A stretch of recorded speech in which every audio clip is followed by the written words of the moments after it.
Bonjour à tous les amis, Zach Mouekassa, fondateur de Mouekassa. Un réel plaisir encore une fois d'échanger avec vous. Alors comment ça se passe? Moi je vais très bien. Bienvenue à tout le monde, bienvenue à tous les anciens, tous ceux qui nous suivent depuis longtemps. C'est un réel plaisir, vous êtes très appréciés et bienvenue à tous les nouveaux. Votre première fois avec nous, enchanté. J'espère qu'à la fin de cette vidéo, vous n'en sortirez pas bredouille. Alors, comment ça se passe? Nous traversons un moment particulièrement sensible. On a besoin de communion, d'échange, d'information. Vous savez, l'information est la chose la plus importante que l'on puisse avoir. Sans information, on n'est nulle part. Certains parmi nous sont un peu plus forts que les autres. Et ça arrive dans n'importe quelle société, où certaines personnes ont certaines capacités peut-être plus avancées, plus poussées que les autres. Mais qu'est-ce qu'on fait? On ne le laisse pas derrière. On ne laisse personne derrière. On fournit un effort pour que tout le monde soit plus ou moins à un niveau acceptable. Et c'est important. Nous sommes toute une communauté, une grande communauté où les gens sont principalement attirés par des choses très différentes. Et c'est tout à fait normal d'avoir cette divergence, cette différence d'intérêt. Mais pour des causes aussi importantes que celle-ci présentement, c'est une obligation pour chacun de nous d'apporter un plus, d'apporter sa petite brique dans cette pyramide de réflexion. Alors, vous voulez physiquement éliminer un lion, mais vous n'avez pas de fusil. Que faites-vous? Vous allez directement confronter le lion avec votre machette? Ou vous usez des malices et des moyens intelligents pour décevoir et peut-être tuer le lion? Bien sûr, c'est la deuxième. Vous vous cachez, vous placez des pièges, des chevals de Troie. Quand le lion n'est pas sur ses gardes, alors là, vous en profitez. C'est bien ça. Et bien, beaucoup de personnes dans le monde ont compris ça. Beaucoup de gens intelligents ou oppressifs, des empereurs, des rois dans le temps, beaucoup de personnes. D'ailleurs, la colonisation n'a pas commencé telle qu'elle était. Ils étaient d'abord des marchands, des commerçants venus échanger, acheter des choses. Ils se sont installés, ils ont examiné, ils ont compris le système, comment ça fonctionne, ils ont appris le langage. Et après, ça a changé de forme. La colonisation avait commencé très subtilement. Ils étaient venus pas comme conquérants, ils étaient venus comme marchands, comme commerçants. Après ça, ils sont devenus colonisateurs. Et beaucoup parmi nous, malheureusement, ne comprenons pas qu'on peut s'approcher d'un ennemi pour peu à peu comprendre comment il fonctionne et se servir de son intelligence contre lui-même. Quand la colonisation était brutale et que le monde s'était révolté contre cette dernière, il a fallu trouver un nouveau moyen de continuer à coloniser, sans vraiment parler de colonisation. Il est venu le franc CFA, la néocolonisation, la manipulation des leaders et tout ça. Aujourd'hui, je vais vous parler d'un sujet intéressant. Il y a un monsieur que vous connaissez probablement au nom de Akinwumi Adesanya. Beaucoup peut-être ne le connaissent pas. C'est un Nigérian. Il est l'actuel président de l'African Development Bank. Alors, Akinwumi Adesanya a reçu des plaintes venant des États-Unis exigeant sa destitution à la tête de l'African Development Bank. Vous vous demandez pourquoi et comment. Dans quel cadre? C'est une banque africaine, n'est-ce pas? Vous savez, très souvent, quand vous entendez des histoires pareilles, quand il y a implication directe de certaines personnes, certaines entités, il faut toujours se poser la question de savoir le pourquoi. Quand on se prononce ouvertement sur un sujet, sur un point, sur une façon de penser, il faut toujours vérifier le contraire. C'est très important. Au début des années 60, pendant la frénésie et l'ivresse des indépendances en Afrique, Africa, you have no freedom, au Ghana, les Africains ont conçu un projet très intéressant d'une banque, la African Development Bank, une banque africaine tenue par les Africains, des gouvernements africains, dans le but de promouvoir les intérêts africains. Il fallait mettre sur pied une banque, the African Development Bank, dans le but de promouvoir les intérêts africains. Ces Africains intelligents à l'époque voulaient développer l'Afrique des mains des Africains.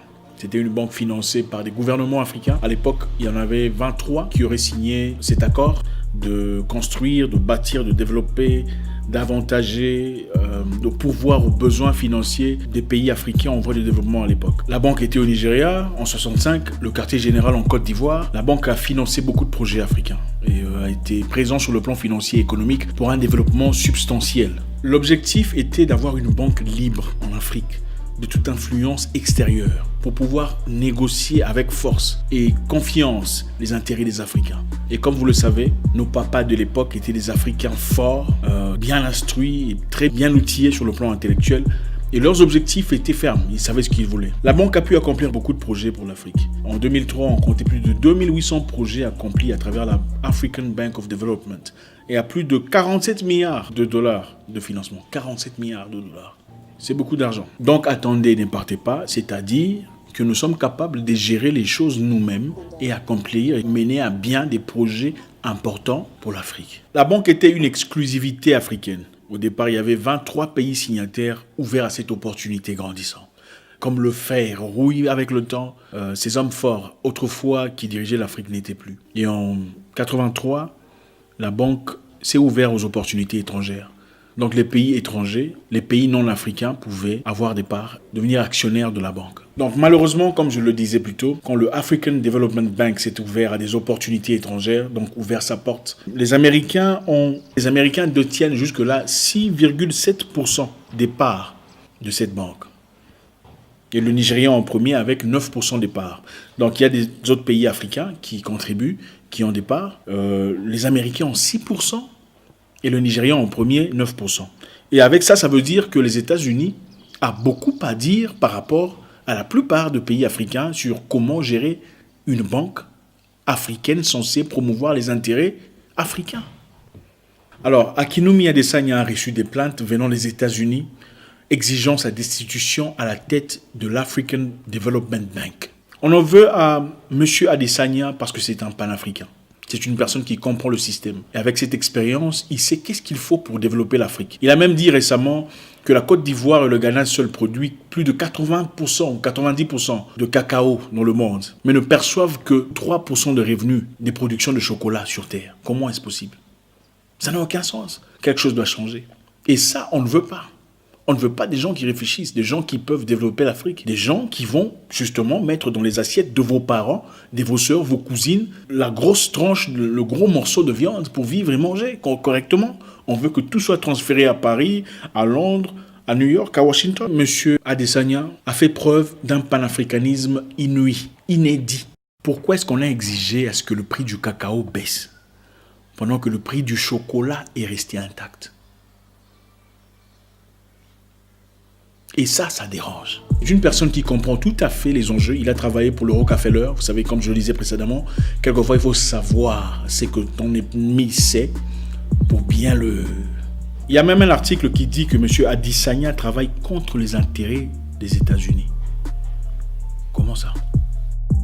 Un monsieur qui travaille pour les intérêts de l'Afrique veut dire qu'il travaille contre les intérêts des États-Unis? Quelle discordance! Si vous êtes actionnaire dans une banque, et vous avez 6%. Ne voudriez-vous pas que la banque se développe, que les choses se développent pour que vous amassiez un maximum de gains? Et à moins que vous ne vouliez simplement gagner tout pour vous-même, faisant usage d'une façade philanthropique. Cet homme est panafricain. Pourquoi on lui en veut? On l'a accusé de corruption, de blanchiment d'argent et de beaucoup d'autres choses. L'Organisation mondiale anti-corruption, corrompue d'ailleurs, avait déjà envoyé une équipe de personnes pour venir faire des recherches sur place pour voir si vraiment ces accusations étaient vraies. Mais jusque-là, ils n'ont trouvé. L'une des raisons principales pour lesquelles on ne veut plus de lui, il a soutenu le président John Magufuli financièrement. John Magufuli, pour ceux qui ne savent pas, a annulé récemment la dette que son pays devait à la Chine. 10 milliards de dollars. Complètement annulé. Pourquoi? Parce que la Chine avait signé un contrat absurde avec son précédent, le président précédent de la Tanzanie, un contrat qui, moyennant 10 milliards de dollars, il donnait les ports de la Tanzanie à la Chine pendant 99 ans. Donc, prêtez-nous 10 milliards, vous prenez nos ports pendant 99 ans. Il a dit un tel contrat n'aurait pu être signé que par un fou ou une personne ivre, parlant de son prédécesseur, John Magufuli. Je vous rappelle, pour ceux qui ne le savent pas, la politique de la Chine est de « je vous prête de l'argent, si vous en voulez encore, je vous en prête encore plus, mais je sais que vous ne pourrez pas payer. Mais au moment opportun, je viens, je saisis ce qu'il y a à saisir. » Le Sri Lanka aujourd'hui, le port du Sri Lanka est entre les mains des Chinois pour 99 ans, 100 ans, confisqués, parce qu'ils ont été incapables de payer quelques milliards de dollars. Et c'est bien ficelé, bien taillé, bien préparé depuis... Et nous avons besoin des gens forts. John Magufuli, depuis qu'il est là, ça fait 5 ans au pouvoir, il n'a pas effectué un seul voyage à l'Occident. Il est parti au Rwanda, en Afrique du Sud, en Namibie, en Ouganda.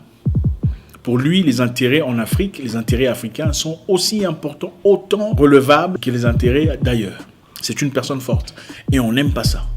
John Magufuli est aussi celui qui résiste à, vous savez, la vague de cette histoire qui vient de se passer. Il a dit que c'était du n'importe quoi et que la chèvre a testé positif, les fruits ont testé positif. C'est bien lui. Et on n'a pas aimé le fait que M. Adesanya ait supporté, soutenu ce président fort dont l'Afrique a besoin. On ne veut pas des gens qui se battent pour les intérêts. Mais contrairement à leurs idées initiales, ce n'est pas une personne qui est là pour soutenir des projets étrangers.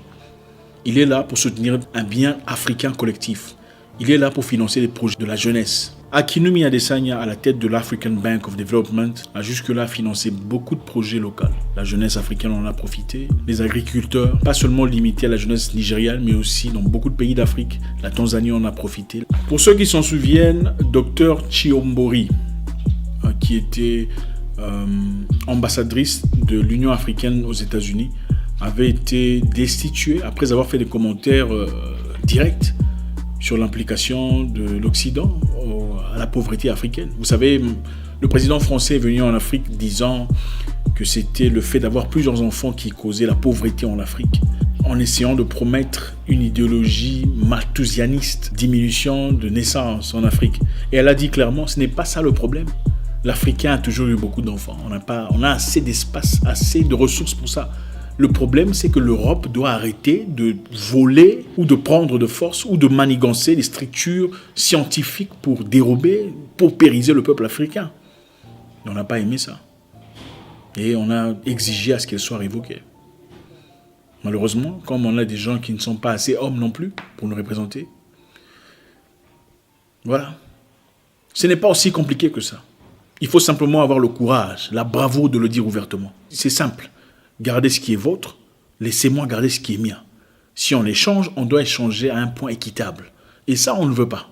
Alors, généralement, quand on place une personne à la tête d'une organisation en Afrique, c'est parce qu'on s'attend à ce qu'il transfère autre chose derrière les murs. On cherche des gens faciles à manipuler, des gens à qui on peut dire « faites ça, vendez votre peuple ». Ils vendent, sautez, ils sautent. Ils n'aiment pas des gens qui peuvent réfléchir.